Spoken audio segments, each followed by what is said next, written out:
After scrimmage 2, is it time to panic about the offense?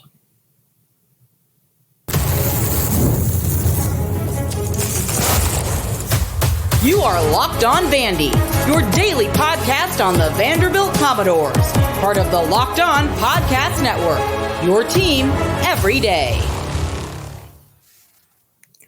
Welcome into the Locked On Vandy podcast on the Locked On Podcast Network. I'm your host, Corey Burton. Thanks for making Locked On Vandy your first listen every day. We're free and available wherever you get your podcasts and on YouTube as a part of the Locked On Podcast Network, your team every day. Now, through September 22nd, all FanDuel customers can bet $5 and get a 3-week free trial of NFL Sunday Ticket from YouTube and YouTube TV. So visit FanDuel.com/lockedon to get started. So Vandy completed their second scrimmage of fall camp. The defense won the day and has shown improvement all throughout camp, displaying a stout nature, to say the least. The offense, on the other hand, they've been up and down. They've shown flashes of what they're capable of, but as of now, they've got a lot of work to do. And does this mean there's a cause for concern or worse? Is it time to panic? It's a complicated answer, and ultimately I'm going to say no. Okay, I don't think, obviously there's cause for concern because there's some things, some glaring problems that could turn into bigger problems if you don't find a solution for them and find it quick. But like full on panic, I don't think we're there yet. Okay, and probably the biggest one to me is the lack of downfield passing. How do they fix that? Okay, is it something the run game can help set up? Is it a Diego Pavia, Nate Johnson combo thing that you could employ, like a 2-quarterback system I've been talking about? Or, is it something that, because they've been playing around with the offensive line, with guys in different spots, does that play into the struggles a little bit? I mean, there's a lot of factors involved when you look at how things have struggled. But again, I just circle back to it just comes back to the lack of vertical passing threat. Okay. And that was when Diego Pavia signed on and I watched him. I watched him against Auburn, totally dominated, right? Totally kicked their tail, had all the intangible stuff, great leadership. They didn't really need to hit these big downfield shots, but in the scrimmages, and it just didn't, you just didn't see the downfield shots. They were non-existent, okay? And Vanderbilt's defense, Clark Lee and the defense have been very stout against the dink and dunk nature that Vandy's offense has turned into, that Tim Beck and Diego Pavia and all them have turned into. And there's been a lot of inconsistency and there's been a lot of things happening. But to me, if you can't stretch the field vertically, I think it's going to show up in the Virginia Tech game because they're going to figure out that you're starting to lack a downfield presence, and they're going to test you. Teams are going to test you. So you got to find some sort of solution, okay?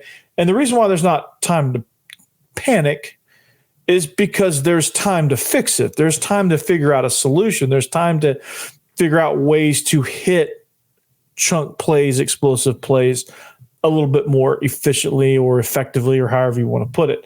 And so to me, I think you have to kind of figure out now what Nate Johnson does best, and try to factor him into the plans, because I don't know that Pavia in this league can do it all by himself. And I knew that kind of going in, because week in and week out, I think with the lack of downfield accuracy, the lack of arm strength past 40 yards, just the throws that he's been underthrowing in team periods, the first scrimmage, I think have all kind of played a crucial role in, this offense struggling, right? And so you have to kind of I think it's a good idea to just kind of work that in there, because Nate Johnson does have the stronger arm. He is explosive too, so he can help in the run game as well, and he can kind of help. Help do some of those things as well. So, I think you got to figure out what he can do well, and try to figure out ways to get him involved. And I think that would be a good idea. And I think that's something that's been on the table for quite some time. And I would not be surprised to see that. But to struggle downfield is going to present a problem. It may not present it week one. You may be able to get by week one. You don't know. You can get by week 2, week 3 with those problems. So you can. I think 2-1 just going into Missouri. I think is a good indication on kind of where this dink and dunk offense will go. But I think once you get to Missouri and they've got 3 games worth of film on you, I think Eli Drinkwitz and his staff are capable of devising a plan. So you have to figure out how can you be more explosive. Okay. You have to figure that out, and you have to figure out a way. I think Nate Johnson has to work into those plans. All right. I may be crazy, but he has to work into those plans. Okay. And again, no cause for concern yet. I think you have time to figure that out. But that could be a key component here as far as kind of balancing out what Pavia does well and what Pavia doesn't do well versus what Nate Johnson does well and doesn't do well. And right now, what he doesn't do well is take full command of the offense. I think there's a lot of the leadership stuff with being an expert and knowing the offense and the ins and outs and things like that Pavia is good at, that Nate Johnson isn't there yet.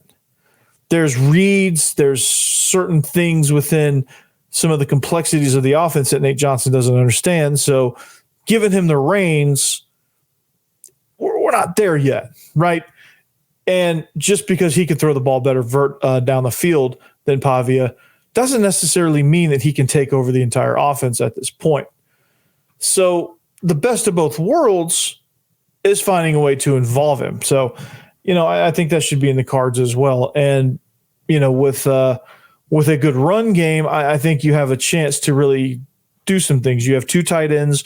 One of them is electric with Eli Stowers. He can push things vertically. He can get into some zones, intermediate to deep down the field. He can find some openings. He can get involved in some mismatches, and there's some things you can hit there without having to throw it 40 yards down the field. Now, you've also got to figure out a way to get guys open at the 20, 25-yard mark to where Pavia can hit them accurately. Because if he's just heaving the ball 40 yards down the field, that's not really a shot. That's just kind of like a hope and a prayer for anybody, right? Maybe not the NFL level, but at the college level, especially Vanderbilt, that's kind of a hope and a prayer. So you got to figure something out, and I think that's where it starts. Find a way, any way, to get a vertical passing attack. It doesn't have to be 4 verts where it's just inside guys run the hash, outside guys run the numbers. You take a shot and you go and get it. I don't think the receivers are capable of that either. I don't think we have anybody that can separate all that well just yet. Maybe the 2 freshmen. We'll see. But the freshmen. So how much do you rely on those guys? So it comes back to, okay, now this is where Tim Beck is going to earn his money, because he's got to be able to scheme. He's got to be able to scheme these guys open. He's got to be able to put these guys in combinations to where they're open 20, 25 yards down the field, whether it be crossing patterns, switch routes, double posts, corners, whatever. He's got to find a way to stretch those safeties, stretch those corners to where they're guessing.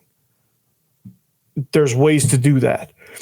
But again, you may have to involve some run fakes, some RPOs, some other things to get those guys open. Whether it's a bootleg, I don't know. I don't know exactly.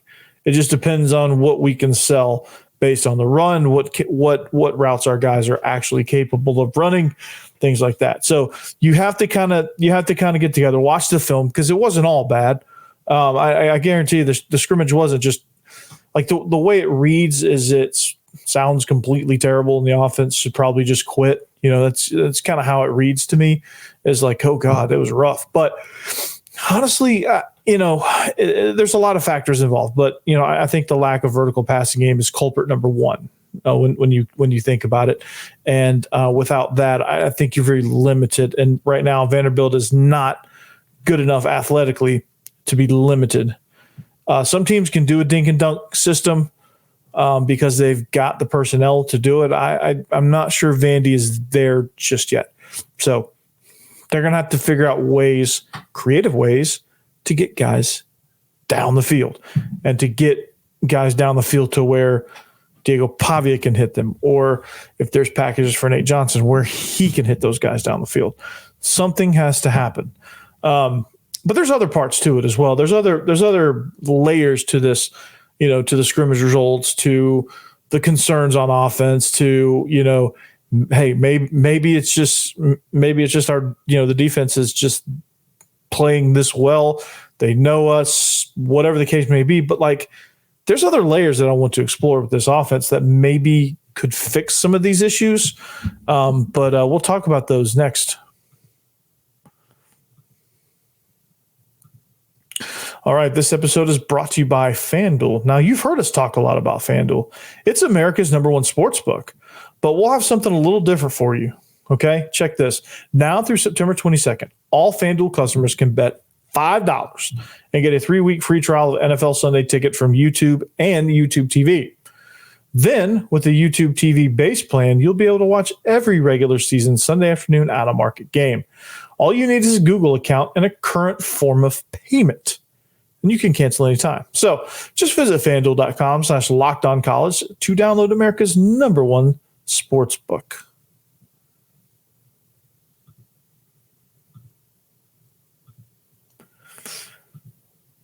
All right. College football is back. Man, I'm so excited. And Locked On College Football podcast kicks off the action with a live season preview at 7 p.m. Eastern on Tuesday, August 20th on the Locked On College 24/7 streaming YouTube channel. This 4-part series covers each of the 4 major conferences with discussion on which ACC, Big 10, Big 12, and SEC teams have a shot at the expanded college football playoffs.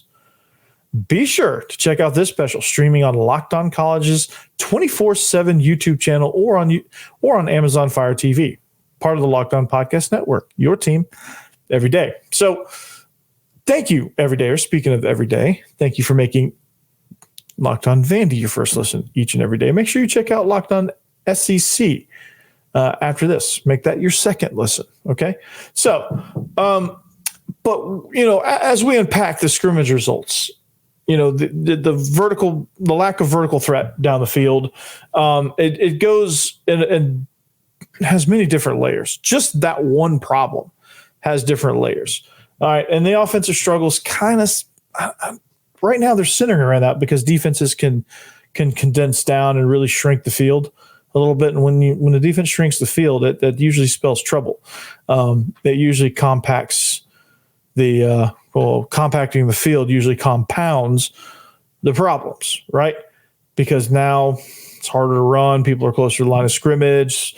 Play action doesn't really work. If you can't really get much of a run threat, they're just going to flood you anyway. You got corners in your face and daring you to beat them deep. Safeties are robbing over. There's a lot of things that happen when the field gets condensed. And it all is because you can't stretch it. Teams that are successful can stretch the field.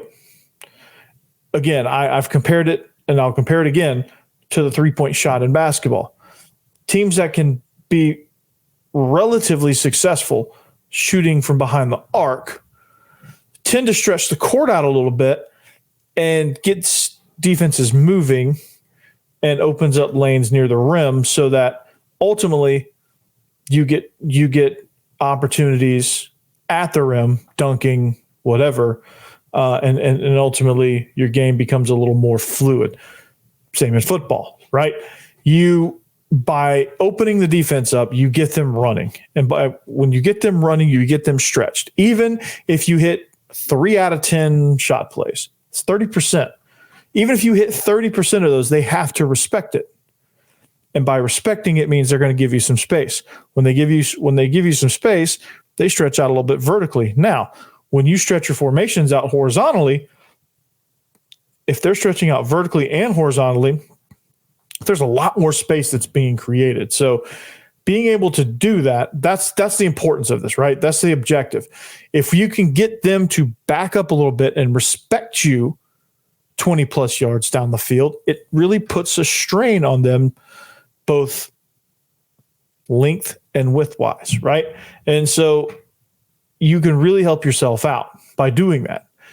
And I think a way to do that is, you have to, like, Vanderbilt is going to have, Tim Beck is going to have to figure out ways to create space in a condensed space area, okay? Because for now, when teams figure out that Pavia can't chuck it deep, they're going to have to figure out how they can create this space creatively. It's create a lot of times, but they're going to have to figure out a way to create that in the run game. And it's going to have to happen.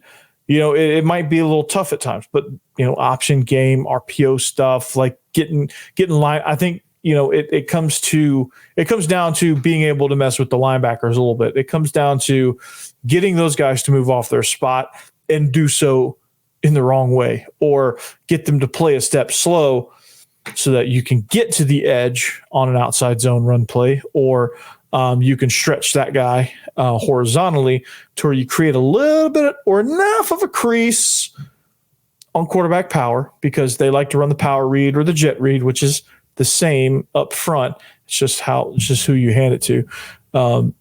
If you can do some semblance of that, if you can get them to somehow condense into the box, maybe you can get outside. Maybe you have a little bit of speed that can get outside of their leverage and kind of hurt you that way, because at that point they'll be forced to spread out horizontally, and you've created a little bit of space, not optimal space, but you've created a little bit of space. And so by hurting them on the outsides, on the perimeter, on the edges, that will help. All right. Getting guys, but in order to do that, you have to get them down inside. And to be able to get them down inside, zone read, power read, quarterback power, duo, all kind of run schemes that really just kind of attack those zones on the inside. If you can get those linebackers kind of playing downhill, maybe you got some RPO stuff to where you can replace those linebackers with slants, stick concepts, quick game, whatever quick game you like. If you can get those guys off of their spots and make them be in conflict at all times, that makes linebackers play slow. That makes defensive ends play slow if you're reading the first level, right? Quick screens, things to hit the perimeter now, force those guys out there to tackle. Maybe they back off a little bit there. Maybe you have to, you just have to accept that yardage is going to be tough to come by. You have to accept the fact that it's not going to be easy, but you can get those yards, and you have to be patient. Okay, just take what they give you. Take what they give you. Take what they give you. All right, be patient. But in order to create vertical space, you have to kind of start to create horizontal space. All right, and you're going to have to do so in a condensed area, and you're still going to have to take shots. You're going to take shots with the risk of knowing that Pavia could underthrow it at any point, and it could turn into a giveaway. But you have to take those shots. You have to figure out ways to get those shots across.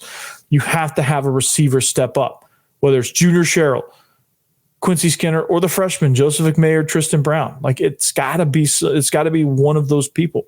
Loic Foungy, he had a better day in the scrimmage. All right, these receivers, now it's their time to step up. They're going to have to play. They're going to have to play in condensed space. They're going to have to make contested catches. They're going to have to make tough yards. They're going to have to block for each other. It's going to be difficult. It's going to be. The run game is going to be difficult. This offensive line has its work cut out for them early. But if they can succeed a little bit, they can pull guys down into the box. And now you've got one-on-ones, which your odds do increase in a one-on-one battle, right? And you've got a little bit of leeway. You've got guys that can win slants. You've got, Darian Wiley gets healthy. He's a guy that can win a slant route. You've got guys that can make decent to big yardage. All you got to do is move the sticks, control the clock. You don't have to test the capabilities of the scoreboard. You don't have to light up the scoreboard necessarily. Control the clock, score when you get chances. Your margin of error for not getting squandering away opportunities for points down in the red zone or in scoring position. Your margin of error goes way down. Like you have to get points now because of if you're going to control the clock. But it takes a little bit of pressure away from kind of being a shootout team. So it's going to be different. It's going to be unique. It's going to be a strategy that it's going to look crazy at times. It's going to look clunky at times. But it's something that, like, as you kind of figure it out, it's a big chess match. And I think Tim Beck is good at this. I think Jerry Kill's good at this. They've had to do things like this with New Mexico State. They've had to be creative in what they do so that they can move the ball. Because Diego Pavia didn't just all of a sudden not be able to throw a deep ball. Like this is not a brand new thing here. So they know it. Now they've just got to get the Vandy players instead of New Mexico State players. They got to get the Vandy players now all on the same page. And that's half the battle. So you get on the same page. You start to hit some, I don't want to say big plays, but like you start to hit some pretty chunky plays. And then now all of a sudden your defense is loosening up a little bit because they're trying to figure out where you're going. They're playing a step slow. Now you hit them with a shot play. Now that's just how you kind of do that. So it's going to be interesting, but I think that's a solution. And that's something that I think Tim Beck and Jerry Kill are going to look at. So that's why. So in the end, is it time to panic? I'm going to go back to my original question. Is it time to panic on offense? No, it's not time to panic. It's not at all time to panic. It'll be time to panic later, if ever. But that time is not now. There's concern, yes. Panic, no. Not a chance. And it could be that the defense is just good. Like, that's possible. There's some dudes over there. There's some playmakers. It could be the fact that this defense is, dare I say it, stout. We'll investigate that next. Passion, drive, and patience, the formula for winning championships, is also what keeps your ride or die alive. eBay Motors has everything you need to maintain your vehicle and level it up to peak performance. Superchargers, roof racks, exhaust kits, LED headlights, and more. Whether you're into speed, power, or style, eBay Motors has you covered. With over 122 million parts for your number one ride or die, you'll always find exactly what you're looking for. And with eBay Guaranteed Fit, your part is guaranteed to fit your ride every time, no matter what, or your money back. Because with eBay Motors, you're burning rubber, not cash. With all the parts you need at the prices you want, it's easy to make your car the MVP and bring home huge wins. So keep your ride or die alive at ebaymotors.com. Eligible items only. Exclusions apply. eBay Guaranteed Fit only available to U.S. customers.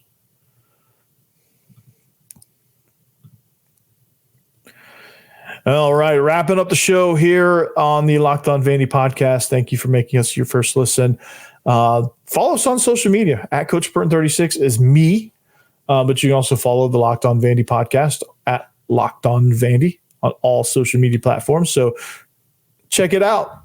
You won't regret it. I promise. So we spent all this time talking about the concerns on offense, and rightfully so. But I think there's been enough there to show that it's not time to panic. They flashed. They've shown things. They're experimenting with things, with the offensive line and in some of the receiver combinations. They're trying to find somebody that's going to step up at that position. They're finding ways to incorporate the run game and integrate that a little bit. So there is opportunity for this offense to really kind of get right between now and when Virginia Tech comes to town. However, part of this struggle in the scrimmage could be that this defense is just stout. This defense is pretty dang good, right? I mean, just look at the way they're playing. They're flying around. They're making plays at all levels. They are, I mean, again, Brandon Fontenette just is everywhere. That's not a surprise anymore, but he's just everywhere, dude. He is making plays all over the place. He's becoming that guy that you look at and you're just like, holy cow, right? And again, making a lot of plays. And so they are going to be really, really good. He's going to play the star position as well. And, that allows CJ Taylor to be a boundary safety, which is going to be great because he's a big body that can cover a lot of space. That's what I thought Brandon Fontenette was going to be, but he moves to the star position, which is kind of like a guy playing closer to the line of scrimmage. CJ Taylor's playing a little bit deeper. So it's going to be a fun defense to watch, I think, because you look at it and you're like, okay, well, these guys are going to really, really patrol the middle of the field. I think is going to be a tough place to win against this Vanderbilt defense. And again, that's, pretty telling. So, these receivers, again, I think when you look at their struggles, you also kind of look at, well, these corners are playing pretty good. Trudell Berry has been really good. Russell's been pretty good. Colby Taylor has been an absolute beast. Martell Height's been good. Jalen Lackey. These guys are competing, and these guys have got some talent, especially Lackey, who's a freshman, has got some talent. And so I'm impressed with that a little bit. And the defense has just been playing good as a unit. And they had a couple of picks that they dropped, and there's been a couple of things that, missed opportunities and things they had there. But I think this defense is havocy enough. I think they're capable of creating turnovers, taking the ball away. I think they're going to kind of control a little bit of field position. And I think they finally got not a ton, but a little bit of depth to be able to rotate a few guys in here and there for the most part. Probably not as much depth as, say, like a Texas or a Bama or a Georgia where they can, rotate 5 stars in their 3 deep. But they do have some quality depth now. They do have some guys that can come in and eat up some good reps and not have a significant drop-off. So that's got to be a positive there when you look at this defense. So the fact that this defense just is stout is saying something, right? And honestly, you have an athletic, physical, stingy defense. Combine that with the fact that they know what Vanderbilt is doing offensively. They know what they've seen it all camp. They just know. And it's real difficult to say, hey, just play this, just play this good. And I think there's a little bit to that. I think there's something that, it's when you look at this defense, they just know. And it's hard to tell these guys not to play the play when they know what's coming. It's hard to tell them to play it straight up because they're going to go on. It's all instinct. They know what's coming. They're just going to go. They're going to react and they're going to go. They're going to step in front of a pass. They're going to come down quickly on a run because they know what's happening. There's a little bit of that dimension, more so defensively versus the offense than vice versa, right? Sometimes offense hits plays where you're just like, okay, well, they knew what the defense was presenting. But a lot more of that happens from the defense's perspective where they kind of see those looks all the time. And sometimes the team periods are scripted to the point to where they're intentionally putting the defense in a better, superior position too. So like in some of these 11-on-11 periods, like you got to take that into account a little bit too. So like there's a lot more to the offense struggling and the defense like performing like superstars. I think the truth is somewhere in the middle. The offense is nowhere near as bad as it seems. The defense is probably not as good as it seems. There's things that both sides need a fix. Like the offense needs to, obviously, we talked about it, get better vertically, stretching the field vertically. The defense has got to get better at stopping the run. They've got to be better on first down. So I think some of that is, with Vanderbilt being able to, with Vandy being able to establish the run, this offense being able to establish a run on this defense shows that they're doing some things. It's happening. But this team, I think coming out of the scrimmage, and I'll leave you guys with this. Hope you have a great Monday, by the way. I'll leave you with this. Coming out of the scrimmage, yes, there's concern about the offense. Yes, there's a lot of excitement about this defense. But understand that this team altogether still has a long way to go. They still have to weather a 4-quarter storm against another opponent who's likely going to be better on August 31st. And they've got to figure out a way to do that. And I think Vandy's offense has presented the defense with some issues that they know that they need to fix, and vice versa. The defense sure as heck has presented the offense some areas where they need to improve. That's a good thing. It's a good thing because that's what practice is. You break it in practice so that you break the opponent in the game. I'll leave you with that. We'll see you back here tomorrow. Thank you for listening. I appreciate you guys always. And behave yourselves, of course, and anchor down.